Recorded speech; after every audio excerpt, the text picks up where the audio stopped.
policing in America. 2 weeks ago, Thomas. I was doing traffic control Aubameyang. for a women's Opportunity. protest And he couldn't march take in the city advantage of that opportunity from Many of close the range, occupants Lee. of the rally How had close does he signs want to be defund to the score? police. He's gone for The power interesting and thing fluffed with our his lines. community is while they're holding signs chanting defund the police, they're walking over and saying thank you for your services and thank you for being out here.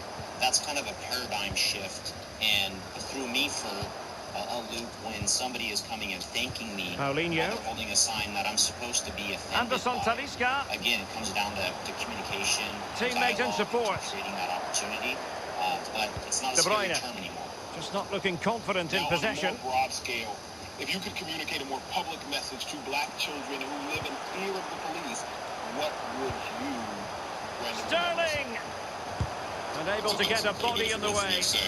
All communities are different, but from an umbrella standpoint, we're here for you. Right? Look at us like a teacher. Look at us like a counselor. We want to be the person that you. It comes to nothing in the end. When we show up, you run to us. Joe Gomez. So we're not there to be mean. We're there because we're here to help. And players waiting in the centre. I want all the kids to know. I mean, it's like black kids in particular pertaining to this. Is like Nelson Semedo. We're here to help you. I'm Anderson sorry. Talisca.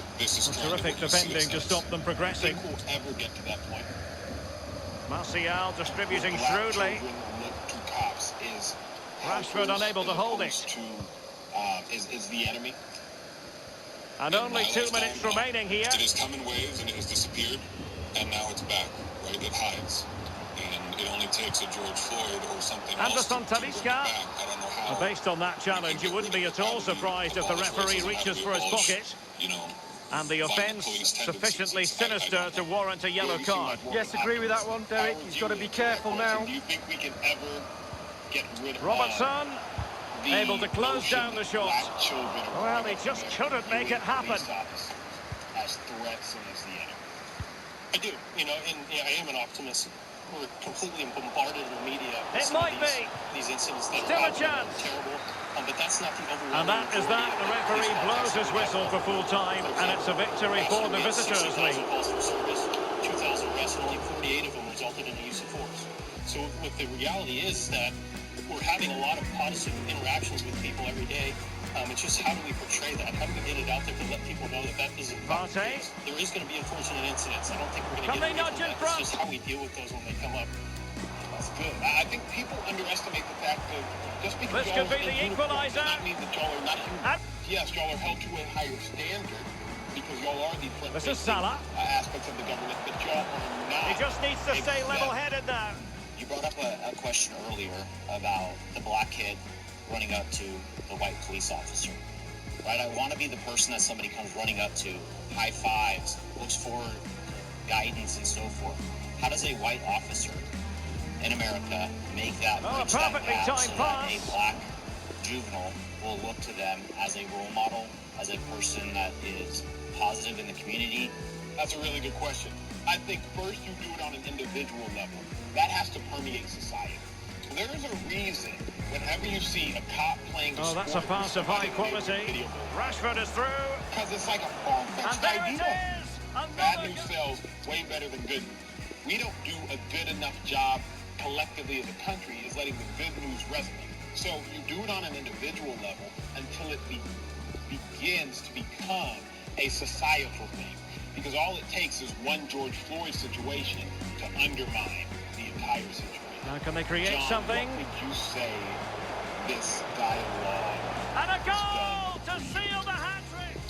I think it's opened up a different perspective of maybe what certain people might feel or the way they look at police officers, really. I think that they will see that we're human. But I also think that it's opened our eyes to say, hey, look, there is this major problem. I think back about Colin Kaepernick taking a knee and how when that started, I was pissed. I was like, are you kidding me right here? Like, this felt like a shot to us. And then welcome to another episode of Comfortable Conversations with a Black Man. In today's climate, in today's culture, it's been said that police have been given a license to kill, physically. Well, some would submit that comedians have been given a license to kill, not physically, but emotionally. Well, I'm privileged to be joined by West Side and comedian.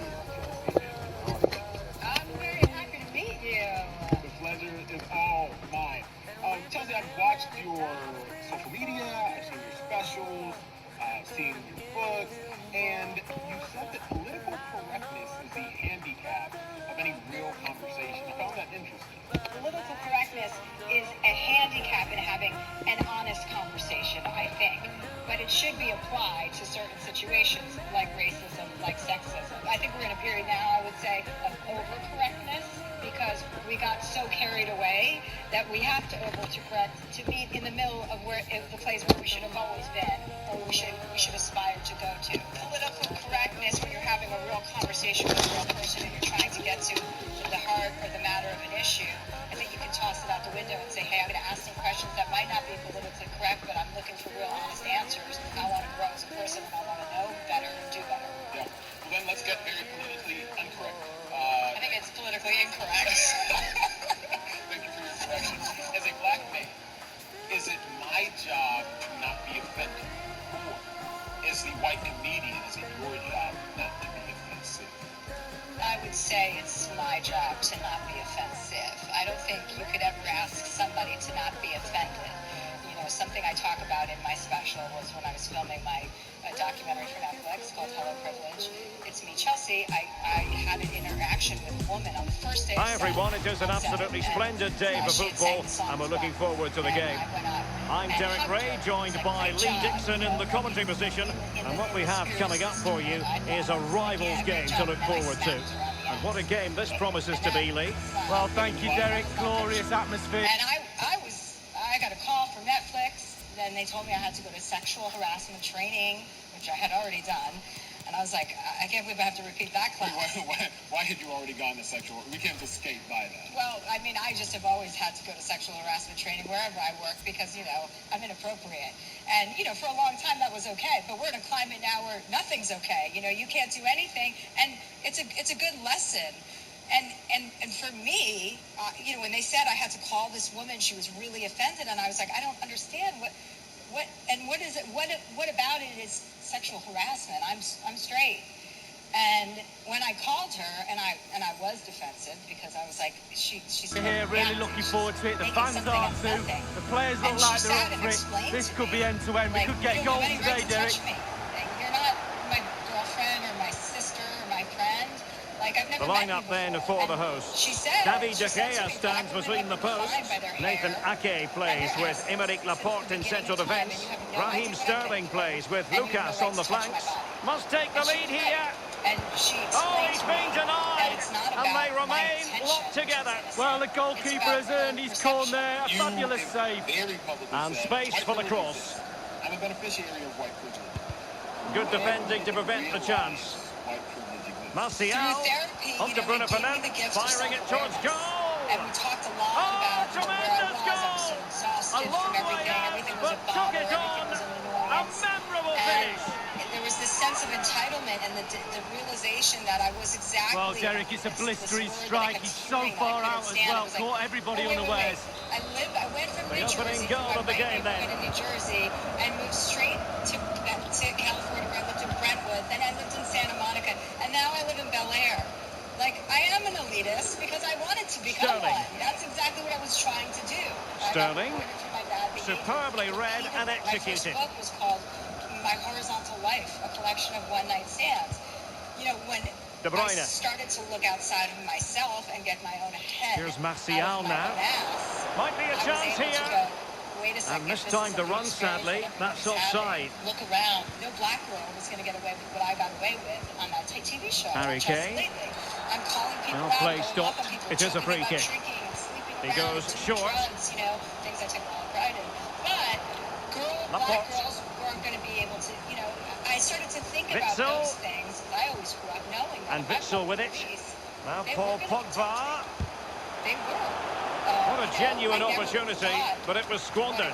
Goal kick. To be a black woman in trouble and think twice about calling it things. I'm the beneficiary of a ton of privilege. But you didn't grow up Anthony Martial. Because so many people would counter that. And Mohamed Salah now. And a goal it is from Mohamed Salah. Well, it's become second nature, putting the ball in the net for this lad. I thought white privilege meant the Rockefellers or, you know, the Bush family, or you have a legacy family that goes to Harvard or Yale or Stanford. So 2-0 now. I thought it was the rich and the best, the top 1%.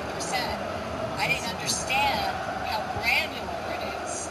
You know, just the advantage of going into a grocery store. If I want to take some candy and eat it while I'm walking down the aisle, given away by Pogba. No one's going to say anything to me, and I have the confidence that I do it all the time. I started to think about the variations of what it means when I get pulled over by a police officer versus you getting pulled showing over by a excellent police officer. judgment to I've intercept. gone off on police officers when they pulled me over, telling them they had no right. This was before I was famous. Just Sterling. living in New Jersey, I'd be like, you can't give me a ticket. You don't know who my father is. Meanwhile, my father was a used car dealer. I didn't even know what I was talking about. My father couldn't do anything. To intercept. But I just had such entitlement. A foul, but advantage played. And the referee wasn't going to let that go. Following that tackle, he's got to go into the book. Yeah, he's missed time more than anything there. Just mistimed his tackle. Bodies forward, and the break looks on. You are part of the system. You are and participating Alexander in the system Arnold. and not trying to dismantle the system. Then you Alexander are participating in racism. And Harry Kane ready to pass. That's what we are living in. Well, nothing comes of it. Well, they no longer have the ball. Talking to a group of women in Orange County, and you asked Rashford. them why privilege exists, and one answer Shown inside. The woman said, "White privilege." What? Good idea, that particular move, but not to be. That raised an eyebrow of mine, but I asked Harry you, Kane. why is it so hard for white people to admit someone Well, they couldn't keep it. to admit to white privilege? Oh, lovely incisive pass. Rashford is through. And the keeper making sure there were no scraps for them to feed on. And she's like, it's just Axel too Witsel. much affirmative action. There's, everyone's taking these spots. And I was like, no, he wasn't good enough.